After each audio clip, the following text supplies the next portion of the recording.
সেতুটি দেখেই বুঝে গিয়েছেন আমরা আছি ঐতিহ্যবাহী খান জাহান আলী সেতু বা রূপসা সেতুর উপরে। গন্তব্য বাগেরহাট। বাঘের উপদ্রব থেকে নাকি বাকের সাহেবের হাট থেকে কিভাবে বাগেরহাটের জন্ম আমার তা জানা নাই। তবে বাংলাদেশের সুলতান আমলের সবচেয়ে বড় মসজিদ ৬০ গম্বুজ মসজিদ এবং সুলতান আমলের অনেক ছোট বড় মসজিদের শহর হচ্ছে এই বাগেরহাট। আজ আমার পুরো ব্লগ জুড়ে থাকবে বাগেরহাট। চলেন ব্লগ শুরু করি। হ্যালো, আসসালামু আলাইকুম। This is Tania from Tania the traveller. আসুন পৃথিবীর সৌন্দর্য দেখুন আমার চোখে। আসুন।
সেপ্টেম্বর 2024।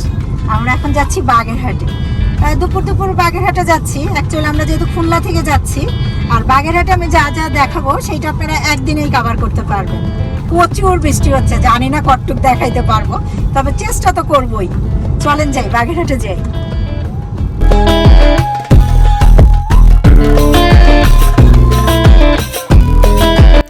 রূপসা সেতু টোল প্লাজা থেকে মাত্র 40 মিনিটেই আমরা পৌঁছে গেলাম ৬০ গম্বুজ মসজিদ। আর রাস্তায় যেতে যেতে দেখে ফেললাম অনেক চিংড়ি মাছের ঘের। খুলনাকে অনেকে কিন্তু চিংড়ি মাছের শহরও বলে থাকে। প্রচুর পরিমাণ চিংড়ি রপ্তানি হয় এই বাগেরহাটের চিংড়ির ঘের থেকে।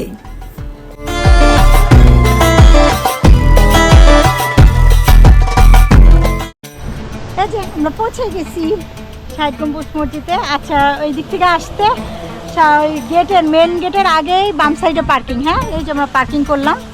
পার্কিংয়ের এইখানেই হচ্ছে আর কি টাকা নেই। তো ওই গেট পর্যন্ত যাবেন না, ঘোরাটা একটু প্যারা হয়ে যায়। তার আগেই এসে পার্কিংটা করে তারপরে যাবেন ভিতরে। এই যে পার্কিংটা দেখেন কত।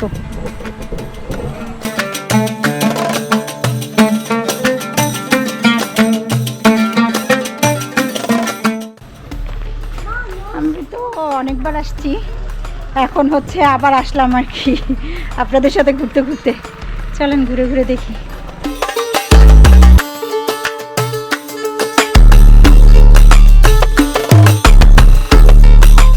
টাকা করে টিকিট। হ্যাঁ, আর স্টুডেন্টদের 10 টাকা। রাহা ফ্রি না।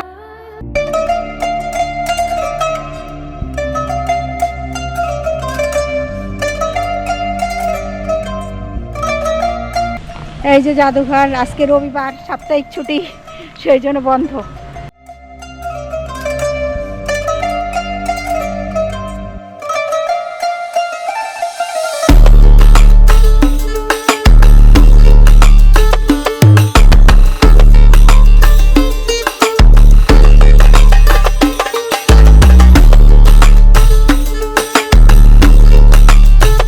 ষাট গম্বুজ মসজিদ বাংলাদেশের বাগেরহাটের একটি মসজিদ। এটি ইউনেস্কো ওয়ার্ল্ড হেরিটেজ সাইট বাগেরহাটের শহরের একটি অংশ।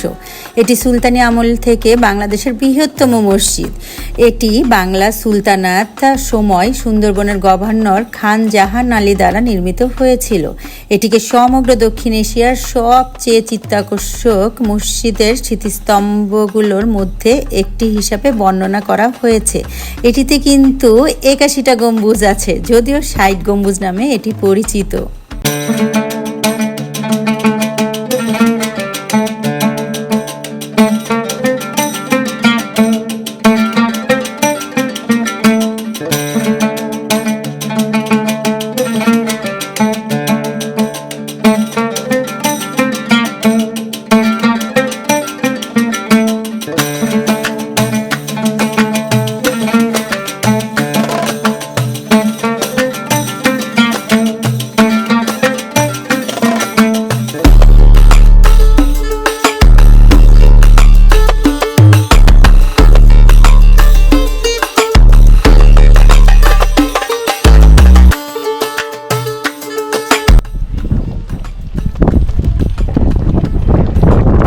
এই যে মসজিদ ঘেসে ঘেসে এই সাইড দিয়ে যেয়ে তারপর পিছনে যাইতে হবে ওই ইয়েতে দিঘিটাই আর কি। আর বাদ বাকি সব গেট কিন্তু বন্ধ। হ্যাঁ, পিছন দিয়ে যাইতে হবে দিঘিতে। চলেন যাই।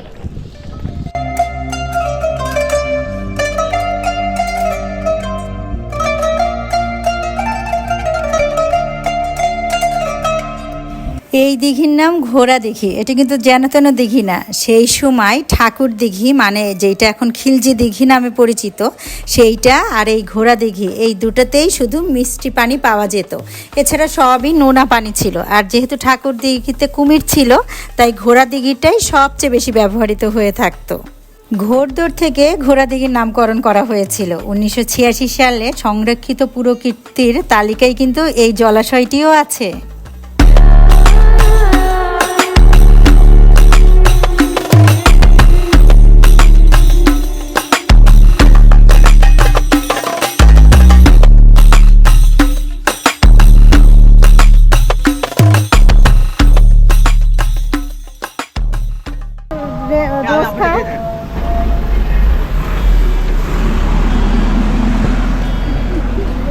সবাই মিলে গোল পাতা ফল খাচ্ছি, গোল পাতার ফল। তার মানে স্বাদ লাগে না। সিংগাইর মসজিদ, এইটাও একটা গম্বুজ।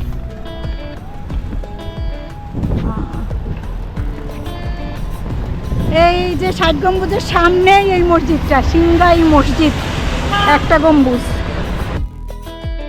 এই এক গম্বুজ মসজিদটিও সুলতানি আমলে প্রতিষ্ঠিত হয়েছিল। সুলতান নাসিরউদ্দিন মোহাম্মদ শাহের শাসনামলে একটি সমৃদ্ধ শহরে ধর্মপ্রচার করেন, যা তখন খেলাফতাবাদ নামে পরিচিত। খান জাহান এই শহরটিতে 1 ডজনেরও বেশি মসজিদ সাজিয়ে রেখেছেন, যা অলমোস্ট ধ্বংসপ্রায়। তার মধ্যে এই এক গম্বুজ মসজিদটিও অন্যতম।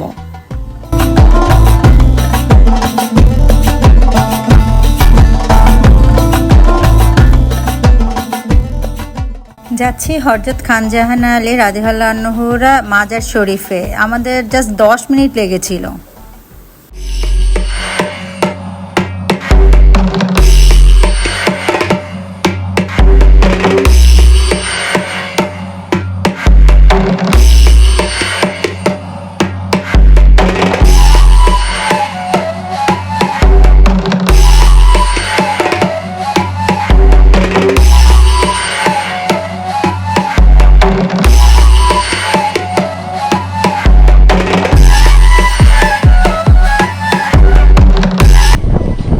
আমি চলে আসছি খান জাহান আলীর মাজারে।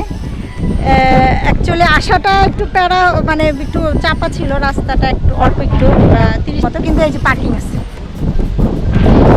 সুন্দর, অনেক বাতাস।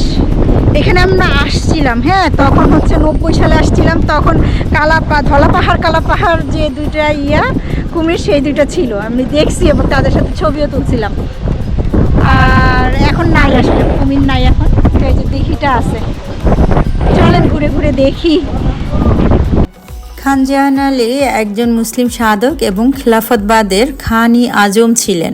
এটা বিশ্বাস করা হয় যে তিনি বাগেরহাটের মহান মসজিদ শহর নির্মাণ করেছিলেন, যা এখন ইউনেস্কোর বিশ্ব ঐতিহ্যবাহী স্থান। মৃত্যুর পর তাকে তার এই একটি মসজিদ এবং দিঘির পাশে একটি মাজারে সমাহিত করা হয়।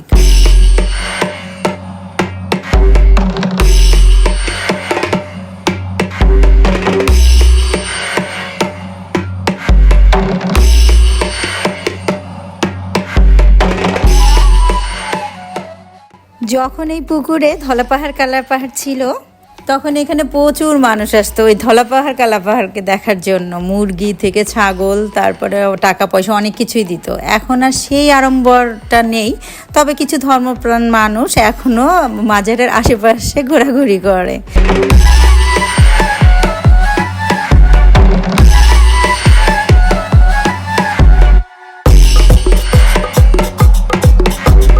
থেকে এই যে হাতের ডান দিকে গেলে 9 গম্বুজ মসজিদ আছে, হ্যাঁ ওইটা দেখতে যাব। হেঁটেই যেতে হবে। ওরে বাবারে, অনেক কুকুর এখানে, হেঁটে যেতে হবে গ্রামের ভিতর দিয়ে, হেঁটে হেঁটে যাওয়া।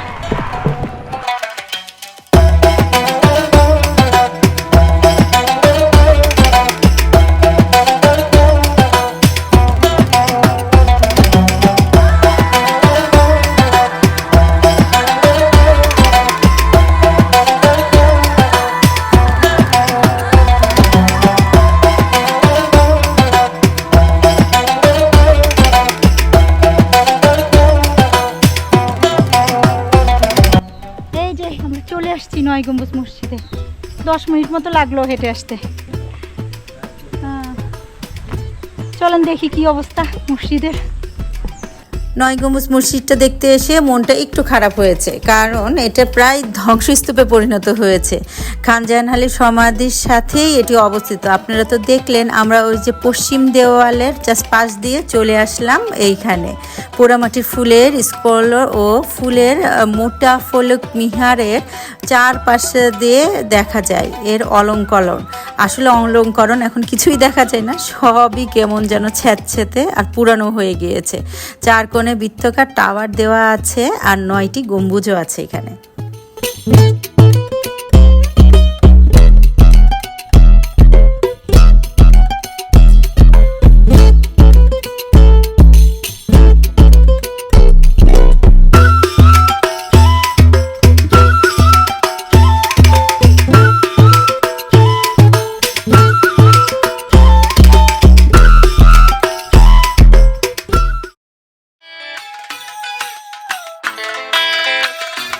অনেক বেশি ঝড় বৃষ্টি চলে আসাতে আমরা আর চন্দ্রমোহন ইকো পার্কে যাওয়ার সময় পেলাম না। এখন ইচ্ছা ছিল চন্দ্রমোহন ইকো পার্কে যাওয়ার, যেটা 40 মিনিটের দূরত্ব এখান থেকে।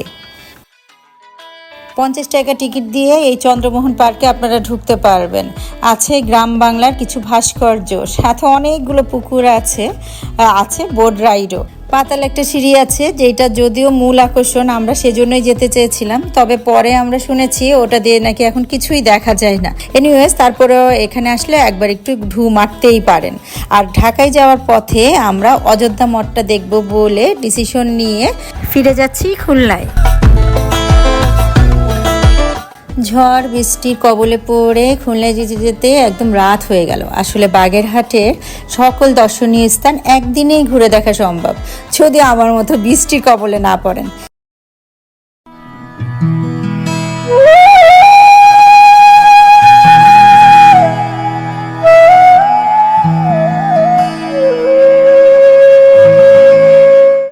এই যে অনেক দূর পর্যন্ত এসে আর মাত্র 1 কিলো ছিল, কিন্তু ব্রিজ একদম ভেঙে পড়ে গেছে, অনেক বৃষ্টি বাদল হয়েছে সেই কারণে। আচ্ছা, এখানে অযোধ্যা মঠ আছে, হ্যাঁ, ওই মঠটা দেখতে আসছিলাম আর কি ফকিরহাটে। তো এটা রাস্তা এখন খুবই ভাঙা, আসতে হইলে বাগেরহাটের ওই সাইড দিয়ে আসতে হবে, আমরা আবার এই সাইড দিয়ে আসছি গোপালগঞ্জের সাইড দিয়ে। ঠিক আছে, এই তো এই ছিল বাগেরহাট। দেখতে পারলাম না ভালো মতো, দেখাইতে পারলাম না বৃষ্টির জন্য আর এই রাস্তাঘাট ভাঙার জন্য। এই ছিল হচ্ছে বাগেরহাট ঘোরাঘুরি। আপনারা আসলে ভালো মতো ঘুরেন, যেখানে যেখানে বলছি সেখানে সেখানে যায়েন। আর আমি তো আর বেশি একটা যাইতে পারলাম না আর কি। ঠিক আছে, আর কি এই যে দেখা হবে। ভালো থাকেন, সুস্থ থাকেন, আর বেশি বেশি ঘুরেন। তানিয়াতি ট্রাভেলার লাইক শেয়ার সাবস্ক্রাইব করে পাশে পাশে থাকেন। আল্লাহ হাফেজ।